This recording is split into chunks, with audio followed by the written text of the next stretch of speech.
IPL 2026 సీజన్లో లక్నో జట్టు చాలా కష్టాల్లో పడుతోంది. ముఖ్యంగా చెప్పాలంటే వరుసగా 5 ఓటములతో ఇక లక్నో జట్టు తేరుకోలేని పరిస్థితుల్లోకి వెళ్ళిపోతోంది. ఇప్పటికి 7 మ్యాచ్లు ఆడేసిన లక్నో జట్టు మరొక 7 మ్యాచ్లు మాత్రమే తన చేతిలో ఉండడంతో ఇక ఖచ్చితంగా అన్ని మ్యాచ్లు దాదాపుగా గెలవాల్సిన పరిస్థితి.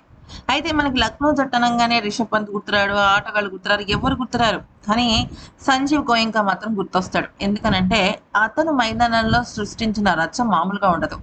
కెప్టెన్ ఎంతటి గొప్పవాడైనా, ఎలాంటి జట్టుకు సంబంధించిన వాడైనా తన జట్టులోకి వచ్చి కెప్టెన్గా తను విఫలమైతే మాత్రం మైదానంలో అందరి ముందు అందరూ చూస్తుండగా కడిగి పడేస్తాడు, ఉతికి ఆరేస్తాడు. అయితే ఇక ఈ నేపథ్యంలో కనుక మనం చూసినట్టయితే నిన్న మ్యాచ్ ఓడిపోయినప్పటికీ, అది కూడా ఏకంగా 40 పరుగుల తేడాతో ఓడిపోయినప్పటికీ సంజీవ్ గోయంకా రియాక్షన్ మాత్రం ఒక్కసారిగా ఇంటర్నెట్ ని షేక్ చేసి పడేసింది. కేవలం ఇంటర్నెట్ మాత్రమే కాదండోయ్, ఏకంగా చెప్పాలి అంటే రాజస్థాన్ జట్టు ఆటగాళ్ళు కానీ, లక్నో జట్టు ఆటగాళ్ళు కానీ అసలు బిత్తరపోయి తెల్ల మొహాలు వేశారు.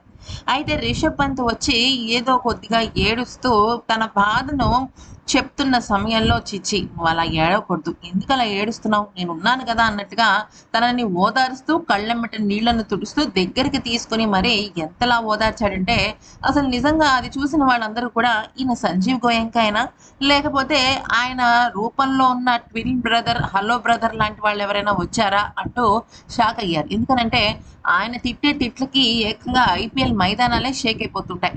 అలాంటిది 40 పరుగుల తేడాతో ఓటమి పాలయ్యాడు. అది కూడా రిషబ్ పంత్ చేసిన పిచ్చి ప్రయోగాలు వికటించడంతో ఇలా జరిగింది అన్నప్పుడు ఖచ్చితంగా ఇంకా పెద్ద విషయం ఏదో జరుగుతుంది అనుకున్నారు. కానీ ఊహించని విధంగా గేర్ మార్చేశాడు. ఈవెన్ రిషబ్ పంత్ కూడా తను తిట్టేదానికన్నా ముందు తినే వెళ్ళి వెయిట్ చేశాడు.